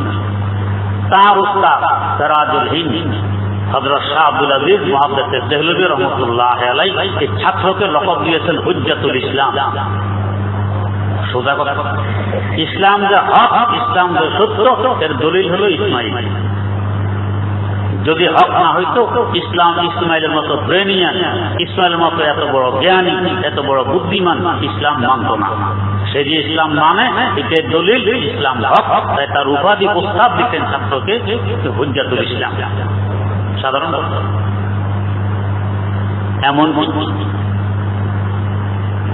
উনি হঠাৎ শুরু করছে বড়দের রাহনুমাই, বড়রা যদি রাস্তা না দেখায়, যত বড় জ্ঞানী হোক, যত বড় আলেমে হোক, ওই রাস্তা থাকায় কঠিন হয়। শুরু করতে রুকুর সময় হাত তোলা, আহলে হাদিস এদের তোলে, উনিও শুরু করছিলেন ইসমাইল শহীদ রহমতুল্লাহ। এখন জায়গা জায়গায় গোলমাল হাঙ্গামা, একদিন এক মসজিদে যায়, রুকুর সময় হাত তোলেন, মানুষের গোলমাল শুরু করছে। লোকেরা এসে ওনার ওস্তাদ ইসমাইল শহীদ এবং ওনার জেঠা বাপের বড় ভাই এসে অভিযোগ দিল যে হুজুর আপনার ছাত্র, আপনার ভাতিজা রুকুর সময় হাত তোলে, এখন প্রায় জায়গায় গোলমাল ফেতনা শুরু হয়েছে, আপনি এটা একটু বুঝেন। তো ওস্তাদ তো বোঝে ছাত্রটা কেমন, হুজ্জাতুল ইসলামকে এমনি রকবার উপাধি দিতে। কো ভাই, ইসমাইলকে আমি এক কথা বললে সে আমাকে 10 কথা শোনাবে। এক কাজ করো, তোমরা এই কথাগুলো আব্দুল কাদেরকে গিয়ে বলো। আব্দুল কাদের ইসমাইল শহীদ রহমতুল্লাহ আরেক দেখা, শাহ আব্দুল আজিজ রহমতুল্লাহ আলাইহির ভাই, কিন্তু বড় শাহ আব্দুল আজিজ শাহ আব্দুল কাদের সাহেবের ছোট ভাইয়ের হাওলা করলেন, তার কাছে গিয়ে বলবো। তো লোকেরা গিয়ে তার কাছে বলছে, হুজুর আপনার ভাতিজা ইসমাইল রুকুর সময় রুকুতে যেতে হাত তোলে, জায়গা জায়গা ফেতনা শুরু হয়েছে, কি করা যাবে? তো এটা ডাকো, ডাকতে ইসমাইল তুমি নাকি রুকুর সময় হাত তোলো? জি। কেন তোলো? হাদিস শরীফে আছে একটা মুর্দা সুন্নতকে জিন্দা করলে শহীদের সওয়াব পায়। এখন কেউ হাত তোলে না, এটা সুন্নত, বুখারী শরীফে আছে। এই জন্য মুর্দা সুন্নত জিন্দা করতেছে, শহীদের সওয়াব পাবো। আব্দুল কাদের সাহেব রহমতুল্লাহ বললেন, এতদিন মনে করতাম কিছু এলেম তোমার আছে, আজকে বুঝলাম এলেমের বাতাসও গায়ে লাগে। প্রথমে দমক। মুর্দা সুন্নত কখন হয়? যখন ওই সুন্নত উঠে গিয়ে তার জায়গা বেদাতে দখল করে, এটাকে বলে মুর্দা সুন্নত। আর এক সুন্নতের জায়গা যদি আরেক সুন্নত এসে দখল করে, এই সুন্নতকে মুর্দা সুন্নত বলা হয় না। যেমন মনে করেন এখানে মাদ্রাসা, এই মাদ্রাসার মোহতামের দায়িত্ব আমার কাছে। আমি যদি মারা যাই আরেকজন মোহতাম হবে, তো মাদ্রাসা মারা গেছে এটা বলা যাবে না। মাদ্রাসা দিন দেওয়া যায়, মোহতামের পরিবর্তন হয়েছে, মাদ্রাসা দিন দেওয়া। তো ঠিক এক সুন্নত বিদায় নিয়ে তার জায়গা আরেক সুন্নত আসছে, তো সুন্নত মারা গেছে তো বলা যাবে না, মারা যায় না। যেরকম রফে আদায়কে তুমি সুন্নত মনে করছো, তো রুকুর সময় হাত তোলাকে সুন্নত মনে করতেছ, রুকুর সময় হাত না তোলাও তো সুন্নত। আল্লাহ রাসূল তো শেষ জমানায় হাত তুলতেন। তো তাহলে এক সুন্নত বিদায়ের পরে আরেক সুন্নত ওই জায়গায় আসছে, মূল্য কই মারা গেল। এখন কয় তওবা তওবা, হুজুর আসলে তো বুঝিনি, এখন বুঝি আসছে, পরে আর হাত তুলতেন না। ইসমাইল শহীদ রহমতুল্লাহ আলাইহি এত বড় আলেম, এত বড় জ্ঞানী, যাকে হুজ্জাতুল ইসলাম উপাধি দিলেন উস্তাদ, তিনি পর্যন্ত মুরিদ হলেন গিয়ে কার কাছে? সৈয়দ আহমদ শহীদ বালাকোট রহমতুল্লাহ আলাইহি। অথচ উনি আমাদের বাকায়দা এক এক ক্লাস করে তাওরে হাদিস পর্যন্ত পড়েননি, কয়েকদিন পড়ছেন। তাও আল্লাহ হযরত আব্দুল কাদের রহমতুল্লাহ আলাইহির কাছে পড়তেন। একদিন সামনে কিতাব খুলছেন, ওস্তাদ পড়াইতে পড়ছেন, তো হুজুর কিতাবেতে কোনো লেখা নেই। কি পৃষ্ঠা দেখি সাদা, লেখা নেই। ওস্তাদ বলে আমি দেখি লেখা, কোনা হুজুর লেখা নেই। ছাত্র ওস্তাদের মতামত, ছাত্র বলে লেখা নেই, পৃষ্ঠা সব সাদা, ওস্তাদ বলে লেখা। ওস্তাদ ভাবলেন মনে হয় চোখে কোনো সমস্যা দেখা নেই, জুতি নষ্ট হয়ে গেছে, সেসব সাদা। তো নিয়ে আসছে বড় ভাইয়ের কাছে, শাহ আব্দুল আজিজ রহমতুল্লাহ আলাইহি। এসে বলতে ভাই যান সৈয়দ আহমদকে আমার কাছে দিচ্ছেন পড়াইতে, হে বলে কিতাবে লেখা নেই, আমি দেখি লেখা আছে, হে বলে শাহ আব্দুল ইসাদ সামনে দেখে নিয়ে ভাই দেখো তো, না হুজুর কোন লেখা তো নেই, সব সাদা। উনি বলে লেখা তো আছে। উনি বুঝছেন এরা অন্য জগতের মানুষ, কোন মাকামের মানুষ আমরা তো কল্পনা করতে পারবো। এই যে একটু আগে আমার ওস্তাদ মোহতারাম মস্তবির কথা বলে গেলেন, এই মুসলিম শরীফ লিখতে গিয়ে আল্লামা রুমি নিজে কাগজ কলম হাতে নিয়ে বাকায়দা চিন্তা করে করে কবিতাগুলো লেখেননি, শেয়ারগুলো লেখেননি। আসার পরে বসতেন, বেশটা অটোমেটিক বলতে থাকতেন। ওনার পাশে ওনার এক মুরিদ আল্লামা হোসামউদ্দিন, উনি ওই নিজের পীরের মুখ থেকে শেয়ারগুলো শুনে শুনে লিখতেন। এইভাবে মুসলিম রচনা হয়েছে। বলতেছেন বলতেছেন বহুত এই যাবৎ বলতেছেন, ২৮,০০০ শেয়ার বলছেন এইভাবে অটোমেটিক মুখ দিয়ে। চিন্তা করে আল্লাহর পক্ষ থেকে দান করা মওহুবী কিতাব।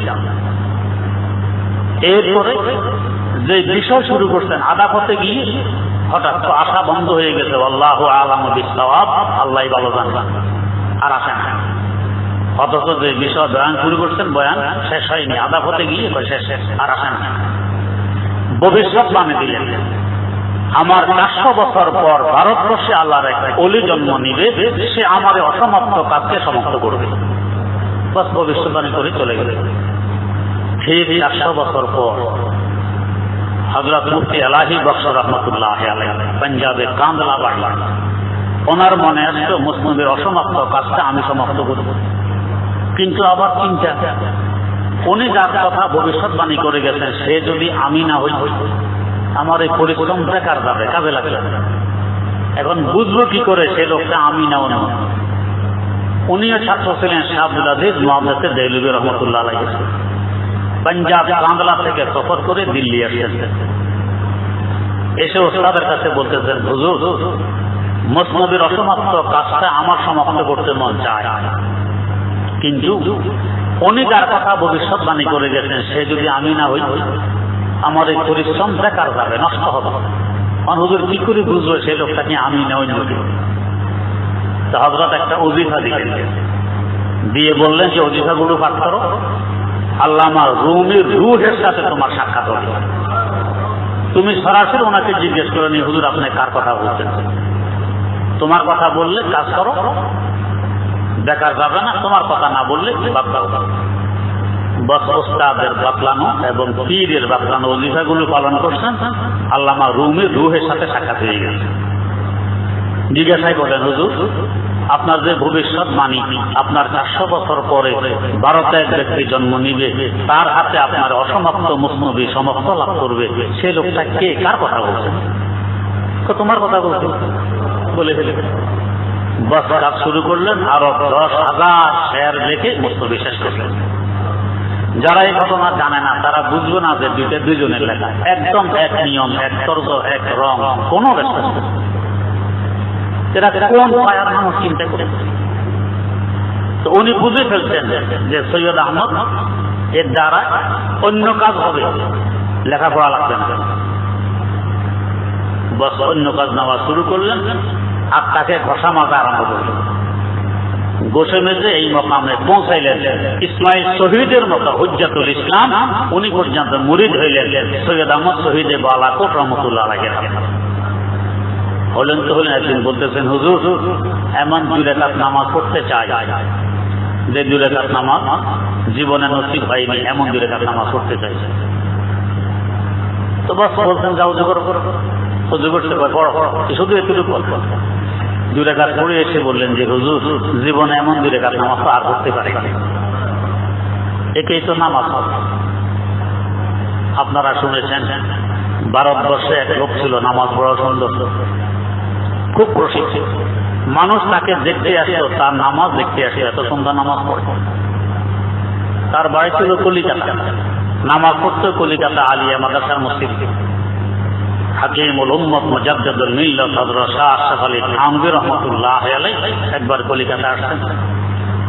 তো নামাজের সময় ওনারা মনে করতে লোকটাকে আমি একটু দেখি, সুন্দর নামাজি, নামাজ সুন্দর, কেমন লাগে একটু দেখি। তো খোঁজ নিয়ে জানতে পারলেন সেই কলিকাতা আলিয়ার মসজিদে নামাজ পড়ে।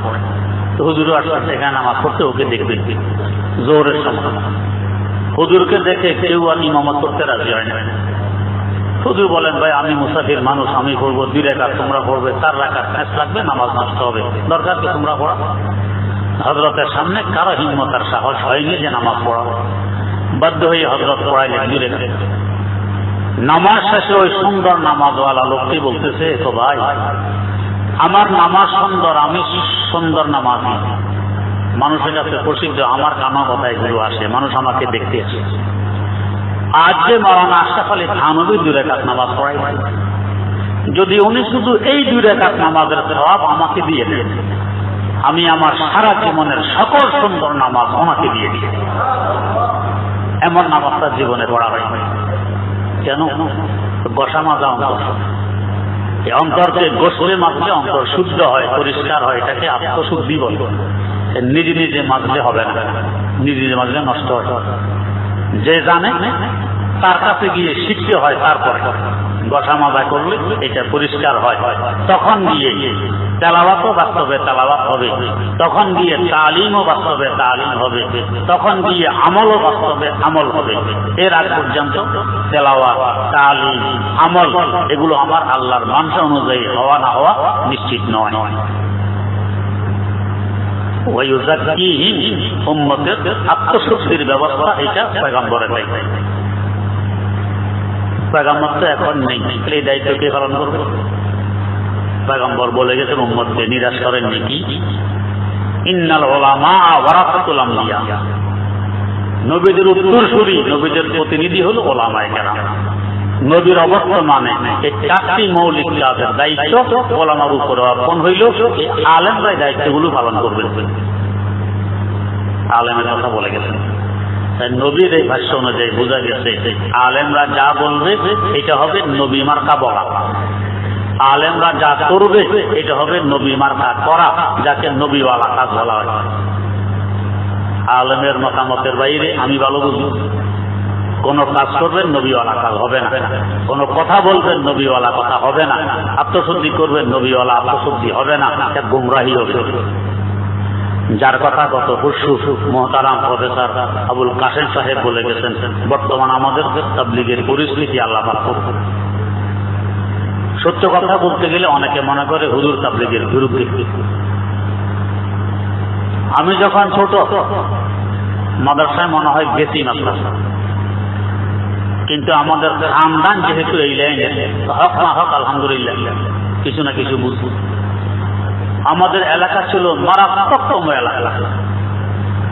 আমাদের মাঠে ধান পেকে আসে, কোনো কামলা আমাদের ধান কাটতে আসে না। আমরা ওয়াহাবি, এরা সুন্নি। আমাদের ধান নষ্ট হয়ে যাচ্ছে, কাটবেন। বর্ষাকালে আমাদের এলাকায় অনেক পানি হয়, নিচু এলাকা। এমন ধান 5-6 হাত লম্বা হয়, গাছ পানির মধ্যে থাকে। আমার দাদা জান রহমতুল্লাহ আলাইহি ধান ক্ষেত দেখতে গেছেন চালের নৌকায় করে। আসার সময় গভীর খাল দিয়ে আসতেছেন, এক লোক সাঁতরাই দিয়ে নৌকা চুবাই দিয়েছেন, ওয়াহাবি নৌকা চুবাই দেয়। দাদা জান বাতায় কোন রকম সাঁতরিয়ে নৌকা খালে তলে পড়ে গেছে। আমার জেঠাজি আব্বা জানের বড় ভাই ঈদগাহ মাঠে ওয়াজ করতে দাঁড়াচ্ছেন, মিম্বর থেকে ছেলে নামায় দিয়েছে, ওয়াহাবের ওয়াজ শুনবো না। এই পরিমাণ নির্যাতিত আমরা শিখি। আমাদের গ্রামে আমার দেখানো যে 3টা মসজিদ ছিল, এখন মসজিদে অনেক বড়। তাবলিগি জামাত আসছে এক মসজিদে। এই বাড়িওয়ালারা লাঠি নিয়ে এসে 17 জনের জামাত ছিল, ময়মনসিংহ থেকে গেছে। এদেরকে বের করে দিল বর্ষাকাল। এরা কোথায় যাবে? বর্ষাকাল, বৃষ্টি। আমাদের বাড়ির সামনে একটা স্কুল আছে, স্কুলের সামনে দিয়ে এরা উত্তর পাড়া যাবে, ওই মসজিদে যাবে। মসজিদকে বের করে দিচ্ছে। আমি স্কুলের সামনে দাঁড়ালাম, এদের এই কষ্ট দেখে আমি মনে মনে করে করি এখন তো কিছু করতে পারবো। আমি ছোট, এলাকা না হামোয়া সব আমাদের বিরুদ্ধে। আল্লাহ যদি আমার সাথে তৌফিক দেয়, এই মসজিদে আমি তাবলীগ নিয়ে ঢুকবো ইনশাআল্লাহ। এই ছোট্টবেলা প্রতিকে করতে হয়তো প্রাইমারি বই পড়ি অথবা মাদ্রাসায় মাত্র প্রথম গেছে। এর আগে আমাদের উত্তর পাড়া মসজিদ, ওই বাড়িওয়ালার লাঠি নিয়ে এখানে আসে থাকতে দিবে। এই বাড়িওয়ালারা আলেম ছিল না, কিন্তু এরা ভদ্র। এরা এসে সামনে দাঁড়ায়, আপনাদের মসজিদ থেকে বের করছেন আপনাদের ব্যাপার। এরা হক না গোমরা না বাতিল এটা পরের বিষয়। এরা ময়মনসিংহ থেকে আসছে, এরা এখন এখানের মেহমান। মেহমানের সাথে বেয়াদবি আমরা করতে দিব না। হক না হক করে ব্যাপার। এরা এখানে থাকবে 3 দিন। এরা 3 দিন এখানে থেকে গেছে। আমার ওই সময় প্রতিজ্ঞা ছিল আমি ওই মসজিদে ঢুকবো যেখান থেকে লাঠি নিয়ে তাবলীগ বের করছে। আমি করাচি থেকে আসার পর আলহামদুলিল্লাহ তাবলীগের জামাত আসছে এক মসজিদে। আমি ওনাদেরকে নিয়ে ওইখানে 3 দিন ছিলাম, এই মসজিদে আসে। আমি সাথে থাকার কারণে না এখন বলতে পারতেছে না, সইতে পারতেছে। ইমাম সাহেব নামাজও পড়ায় না, আমাকে দেখে নামাজ আমি পড়াই। 17 জনের জমাত এখান থেকে গোসল করছি। এরা 17 জনের জমাতকে মসজিদ থেকে বের করছিল। আমার ছোটবেলায় আমি করাচি থেকে এসে 17 জনের জমাত এই মসজিদ থেকে গোসল করছি। আমার প্রতিকার লভ্যাৎপূর্ণ। ঠিকই আমি আমার নানার এলাকা মারাত্মকতম গোমরা, সব মাজারবন্দি, এই সেই। শুধু নানার একবারে আমার নানা তাবলীগ করতেন, আর বাকি সব চতুর্দিকে মাজার, ঢোল, জবর, হুরুজ এই নিয়ে থাকতেন। ওই নানার মধ্যে তাবলীগ গেছে, এক মৌলভী সাহেব গেছে বের করে দিয়েছে। আমি তখন হেদায়েতুন নাহু পড়ি মাদ্রাসা হিসাবে 5ম শ্রেণীর ছাত্র। আমি কোরআন শরীফ নিয়ে গেছি, ভাই আপনার সাথে আমার বহস আছে, কোরআন শরীফ নিয়ে অন্য কিতাব লাগবে না।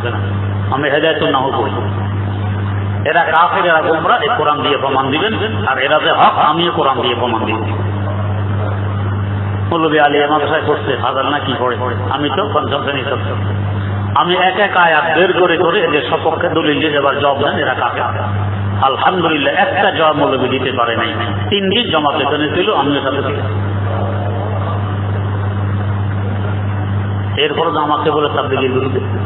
বর্তমানে পরিস্থিতিতে আমি চোখের পানি আসছে, দোয়া করছি। এমনকি হারম শরীফে গিয়ে বাইতুল্লাহ ধরে দোয়া করে তাতে নিরসন হয়। এত বড় জমাত ইসলামের আর একটি নেই। এত কাজ অন্য জমাতের দ্বারা এইভাবে হয়নি, যত কাজ এই জমাতের দ্বারা হয়েছে। আল্লাহর এক বান্দার কলবের আগুন সারা দুনিয়াকে গরম করছে। হযরত মাওলানা ইলিয়াস রহমাতুল্লাহ আলাইহি এটা এভাবে নষ্ট হবে, এটা বরদাস্তের বাইরে।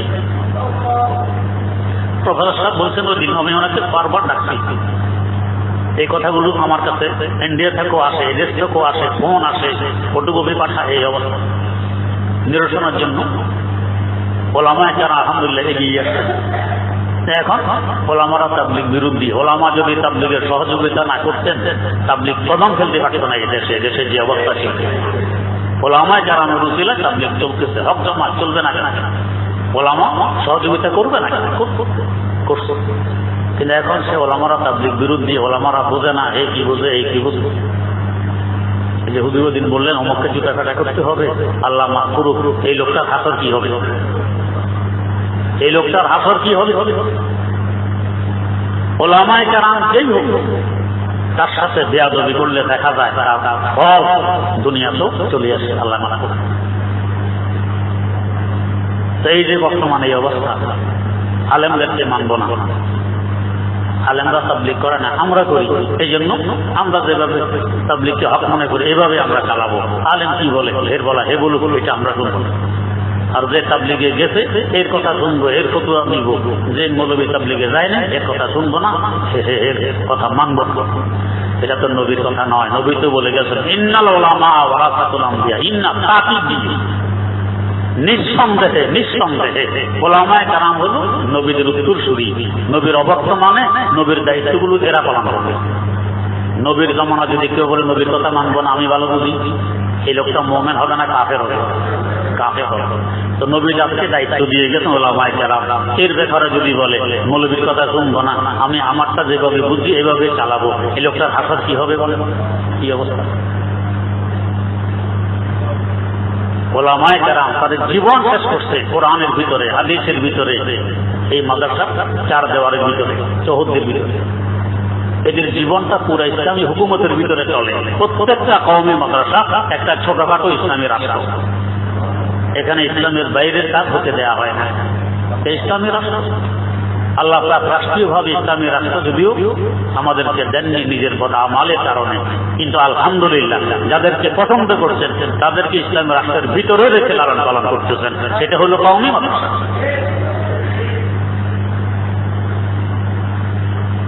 ওলামায়ে কেরামের রাহনুমাই না থাকলে কখনো হকের উপরে, সঠিক পথের উপরে কেউ চলতে পারবে না। যেহেতু নবীর মৌলিক চারটি কাজ, এই চার কাজের দায়িত্ব নবী দিয়ে গেছেন ওলামায়ে কেরাম।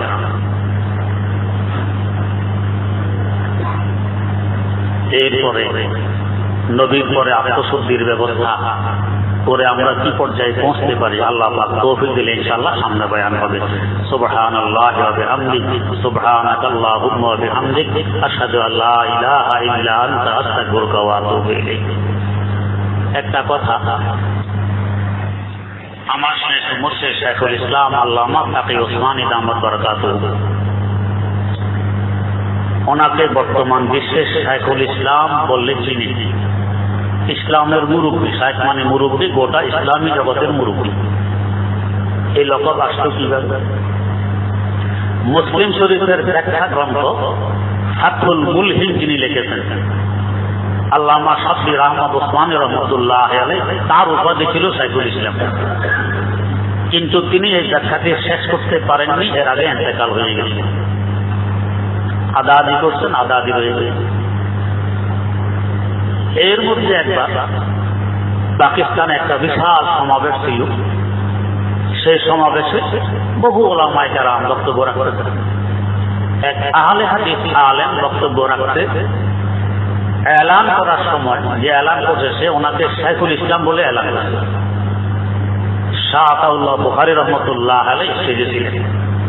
উনি লাফিয়ে মাইক নিয়ে আসে সামনে দেখছে, মিয়া এত বড় সাহস তোমার, শাইখুল ইসলাম বলো। শাব্বির আহমদ উসমানী ছিলেন শাইখুল ইসলাম। ওনার অসমাপ্ত কাজ মুসলিম শরীফের এই ব্যাখ্যা যিনি লেখে সমাপ্ত করবেন তিনি হবেন শাইখুল ইসলাম। এর আগে কোন শাইখুল ইসলাম এখানে হবে না। এই বলে আল্লাহ রাব্বুল আলামিন আল্লামা তাকি উসমানী দামাত বারাকাতুহুর হাতে এই কাজটা সমাপ্ত করেছে। এই হিসাবে উনি শাইখুল ইসলাম। 2 নম্বর, পুরা দুনিয়ার বড় বড় আলেমদের সমন্বয়ে একটা সংস্থা আছে যাকে মাজমাউল ফিকহুল ইসলামী বলা হয়, ইসলামিক ফিকহ একাডেমি। এটার মূল অফিস হলো জিদ্দা। প্রতি বছর এক সপ্তাহব্যাপী মজলিস হয়, এক এক বছর এক এক দেশে হয়। এই বছর কি কি নতুন সমস্যা দেখা দিয়েছে যার সমাধান আমাদের কুরআন কিতাবে নেই, ইজতিহাদ আর গবেষণার মাধ্যমে পেশ করতে হবে, এমন মাত্রা নিয়ে আলোচনা হয়। উনি এই মজলিসের ভাইস প্রেসিডেন্ট আল্লামা তাকি ওসমানী দামাত বরকাতুহু, এখন আবার স্থায়ী সদস্য। তো ওই একাডেমির যিনি আল আমিনুল আম মহাসচিব ছিলেন শায়েখ হাবিব আল খোজা মালিকি মাযহাবের, উনি একবার আসেন করেছেন।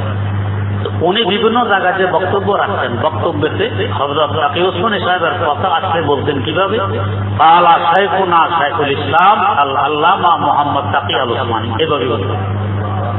ওনার কথায় আসলে শাইখুল ইসলাম। 3 নম্বর, দারুল উলুম করাচিতে একবার একটি মজলিস স্টেজ পরিচালনা করে একজন ছাত্র, সে একটা বিভাগে পড়ে। হযরত শাইখুল ইসলামের বক্তব্যের আগে সে নাম ঘোষণা করতে গিয়ে বললেন শাইখুল ইসলাম আল্লামা তাকি ওসমানী এখন বক্তব্য রাখবেন। হযরত এসে খুব নারাজ হলেন, গুসা হলেন যে আজ থেকে আমি কঠোরভাবে নিষেধ করতেছি, আমার নামের আগে শাইখুল ইসলাম তো বলতে পারবে না, এটা এই লকবের বেদ, কঠোরভাবে হযরত নিষেধ করি। হযরতের বয়ানের পরে মুফতি আজম আল্লামা মুফতি রফি ওসমানী দামাত বরকাতুহু, তিনি বড় ভাই, ওনার বয়ানে উনি দাঁড়িয়ে বললেন যে আমার ছোট ভাই তাকি ওসমানী তো শাইখুল ইসলাম বলতে নিষেধ করছেন। আজকের এই মজলিসে একটু আগে আমাদের দুজনেরই উস্তাদ দারুল উলুম করাচি শাইখুল হাদিস আল্লামা সাহাবান মাহমুদ রহমতুল্লাহ আলাইহি, উনি আমাকে বলতেছিলেন যে আমার মনে চায় আমি তাকি ওসমানীকে শাইখুল ইসলাম লকব দেই, উপাধি দিই। ওস্তাদ বলতেছেন বড় ভাই, তো বড় বড় হুজুর আমার তো মনে চায়, যদি আমার ছোট ভাই মনে চায় তাকে শাইখুল ইসলাম উপাধি দিই। তো একটু আগে ওস্তাদ এ কথা বললেন, আর ছাত্র ঘোষণা দিল, উনি নারাজ হয়েছেন।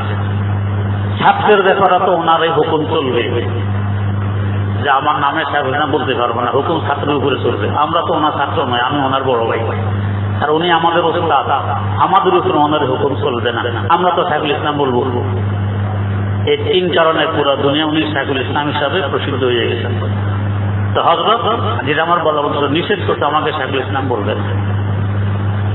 এখানে অনেক আগেও দেখছি, বিশেষ করে আমার উস্তাদে মুহতারাম হযরত মাওলানা ফজলুর রহমান কারি ফজলুর রহমান দামাত বরকাতুহু, আমার ছোটবেলার উস্তাদ, বড় শফিক উস্তাদ, আমার জন্য চোখে কত পানি হুজুরে ফেলতেন, আল্লাহ ভালো জানেন, কত দোয়া হুজুরে করছেন, আল্লাহ ভালো জানেন।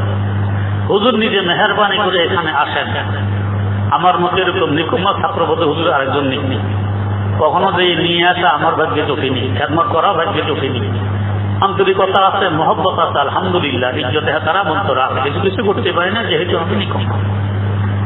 তো হুজুর আমার কথা বললে মাঝে মধ্যে হযরত বলেন, মাওলানা বলেন, মুফতি বলেন, আমার খুব কষ্ট লাগে যে আমার উস্তাদ আমার নাম ধরে বলবে, তুমি করে বলবে, এটা আমার কাছে খুশি লাগবে। শাইখুল ইসলাম আল্লামা সাব্বির আহমদ ওসমানী রহমতুল্লাহ আলাইহি দারুল উলুম করাচিতে আসেন বৃদ্ধ বয়সে। মুফতি শফি রহমতুল্লাহ আলাইহির মায়ের সাথে সাক্ষাৎ করেন। মুফতি শফি সাহেবের মা ছিল, ওনার মনে হয় ফুফু না মামি, মনে নেই, খুব বয়স। পরে উনি বলতেন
হযরত শাইখুল ইসলাম দারুমে আসতেন বৃদ্ধ বয়সে, বলতেন কেন আসেন? এখন দুনিয়াতে আমার থেকে বেশি বয়সী আমাকে তুমি বলে বলার মতো আর কেউ নেই।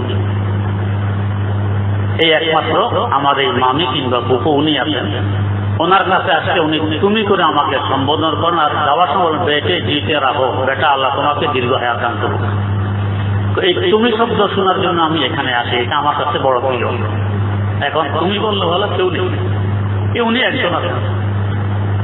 আমাদের ওস্তাদরা যারা ছিলেন দেশে যেখানে পড়ছি ওইখানের এখন একজন আছেন হযরত মাওলানা শফিউল্লাহ সাহেব দামাত বরকাতুহু। এরপরে যেখানে পড়ছি শাহরাস্তি থানায় সেখানের একজন আছেন হযরত মাওলানা শামসুল হক দামাত বরকাতুহু। এরপরে লালবাগ পড়ছি, এখানে এখন আর কেউ নেই। করাচিতে পড়ছি, সেখানের 4 জন আছেন। আর মদিনায় মুনাওয়ারায় আমার তাজবীদের সনদ জান থেকে আল্লামা শাইখ সফওয়ান উনি জিন্দে আছেন।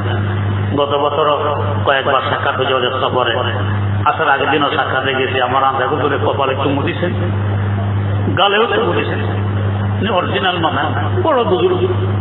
স্বপ্ন দেখছেন রাসূল আকরাম সাল্লাল্লাহু আলাইহি ওয়াসাল্লাম, যেহেতু হাদিসের বড় আলেম, তাজবীদের বড় আলেম, জিজ্ঞেস করছেন হুজুর বর্তমান বিশ্বে হাদিসের ইমাম কে? আমিরুল মুমিনিন ফিল হাদিস কে? বললেন মাওলানা ইউনুস। মাওলানা ইউনুস কোথায় থাকে? ভারতের সাহারানপুর মাদ্রাসা থাকুরা দিচ্ছে। এই শাইখ সফওয়ান মদিনা থেকে সফর করে সাহারানপুর আসতেন। আল্লামা ইউনুস সাহেবের খেদমতে 1 মাস ছিলেন, বুখারী শরীফ তার কাছে পড়ছেন। আবার এরপরে দেবন দিয়ে ছিলেন শাহেদ আহমদ পালনপুরি দামাত বরকাতুহুর কাছে পুরা বুখারী আবার পড়ছেন। উনি আমাকে দাওয়াত দিয়েছিলেন ওস্তাদে মুহতারাম শাইখুল হাদিস আল্লামা আইজুল হক রহমতুল্লাহ আলাইহিকে সাথে নিয়ে ওনার ওইখানে বেড়াইতে যাইতাম। 1 মাস থাকতাম, আসা যাওয়ার খরচ উনি দিবেন, মেহমানদারি 1 মাস যাবত উনি করবেন। ভাগ্যে কুলাই নেই, শাইখুল হাদিস সাহেব ইন্তেকাল করে গেছেন, পারি না। এই মদিনা শরীফে একজন আছেন। আর ছোটবেলার আমার এই ওস্তাদ আছেন, তুমি বললাম বলে এখন খুব কম নাই। আর যারা ওস্তাদরা যার কথা বললাম একজনও তুমি পায় না। ছোটবেলার আল্লামা শফিউল্লাহ সাহেব দামাত বরকাতুহু ওনার এলাকায় মাহফিলের দাওয়াত দেয়, ওস্তাদের দাওয়াত ফেলতে পারি না যাই। ওস্তাদ মাহফিলে এলান করেন, আপনারা সব মুফতি সাহেবের কাছে মুরিদ হয়ে যান। নিজের বাচ্চাদেরকে সামনে এনে বলে এরা আপনার ভাই দেওয়ার জন্য আনছি, অথচ আমার ওস্তাদ। ওই খেড়িহার মাথা গেলে আল্লামা শামসুল হক সাহেব দামাত বরকাতুহু আপনি করে তুমি কয়।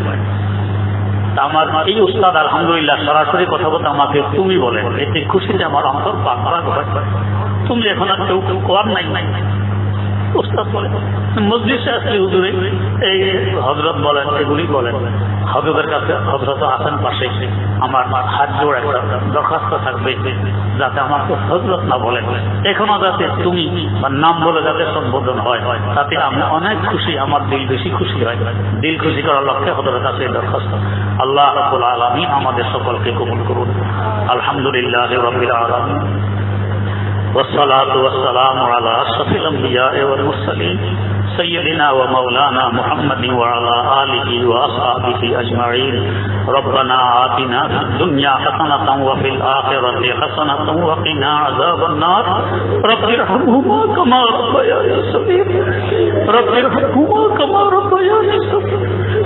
اللهم اكفني بحلالك عن حرامك واغنني بفضلك عمن سواك. اے اللہ কতগুলো গুনাহগার মানুষ, রমজান মাস বিদায়ের মাস। আয় আল্লাহ আমরা গুনাহগার মানুষ, আপনার কাছে আমরা মাফিয়ার ক্ষমা ভিক্ষা চাই। মেহেরবানি করে আমাদেরকে মাফ করে দেন। আয় আল্লাহ আমাদেরকে মাফ করে দেন। আয় আল্লাহ এই ইতিকাফে যারা কত দূর দূরান্ত থেকে কত কষ্ট স্বীকার করে, কত জ্ঞান ছিল তারা এখানে এসেছেন আপনাকে পাওয়ার লক্ষ্যে। আয় আল্লাহ তারা যদি নিরাশ ফিরে যান, আল্লাহ মেহেরবানি করে আপনি কাউকে নিরাশ ফিরেই নিয়েন না, সকলের ভিক্ষার ঝুলিকে রহমত দিয়ে ভরপুর করে দেন। আয় আল্লাহ ইতিকাফের পূর্ণ ফজিলত সকলকে নসিব ফরমান। আয় আল্লাহ কত কষ্ট করে এরা এখানে এসেছেন, মেহেরবানি করে মাহরুম আর বঞ্চিত করেন না, রহমত দিয়ে সকলের ভিক্ষার ঝুলিকে ভরপুর করে দেন। নবজাত শিশু নিষ্পাপ বানাইয়ে নেন। আল্লাহ যেভাবে চললে বললে এবং করলে আপনি খুশি হন, আমাদের সকলকে সেভাবে চলার, বলার এবং করার তৌফিক দান ফরমান। সুন্নতের অনুযায়ী জীবন পরিচালনা করার তৌফিক দান ফরমান। সিরাতে মুস্তাকিমের উপরে অটল রাখুন। আয় আল্লাহ, মেহেরবানি করে শত্রুর শত্রুতামি থেকে, দুশমনের দুশমনি থেকে, হাসাদের হাসাদ থেকে, হিংসুটের হিংসা থেকে, অনিষ্টকারী অনিষ্ট থেকে আমাদের হেফাজত ফরমান। দুশমনকে দোস্ত বানিয়ে দেন, শত্রুকে মিত্র বানিয়ে দেন। আয় আল্লাহ, সকলকে আল্লাহমুখী বানিয়ে দেন। আয় আল্লাহ, উম্মতে মুসলিমা জিন্দা মুর্দা সকলকে ক্ষমা করে দেন, হেদায়েতকে আম করে দেন, হেদায়েতের বাতাস চালু করে দেন। আয় আল্লাহ, মেহেরবানি করে আমাদেরকে কবুল করে নেন, আমাদেরকে কবুল করে নেন।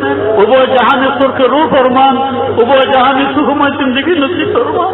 আয় আল্লাহ, মেহেরবানি করে বিনয়ী হিসেবে জান্নাতুল ফেরদাউস নসিব ফরমান। আয় আল্লাহ, আমাদের আত্মশুদ্ধির ব্যবস্থা করে দেন। আয় আল্লাহ, আমরা সকলে রোগী, সবচেয়ে বড় রোগী হল, আমার থেকে বড় রোগী আর কেউ নেই। সাহেব অনেক দূরে যোগাযোগ করা সম্ভব হয়। আয় আল্লাহ, মেহেরবানি করে আপনি চিকিৎসা করে দেন, কুদরতিভাবে চিকিৎসা করে দেন, কুদরতিভাবে চিকিৎসা করে দেন। আয় আল্লাহ, মেহেরবানি করে আপনি আমাদের হয়ে যান, আমাদেরকে আপনার বানাই নিন। আপনি আমাদের হয়ে যান, আমাদেরকে আপনার বানাই নিন। জীবনের সকল ন্যাক দোয়াগুলোকে কবুল করে নিন। সুবহান রাব্বিকা রাব্বিল ইজ্জাতি আম্মা ইয়াসিফুন ওয়া সালামুন আলাল মুরসালিন ওয়াল হামদুলিল্লাহি রাব্বিল আলামিন।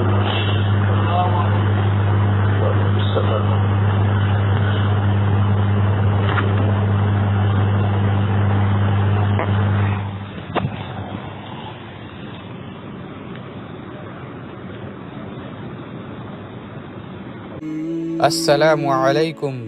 Welcome to Quranic Message channel. Please subscribe this channel before you watch this video.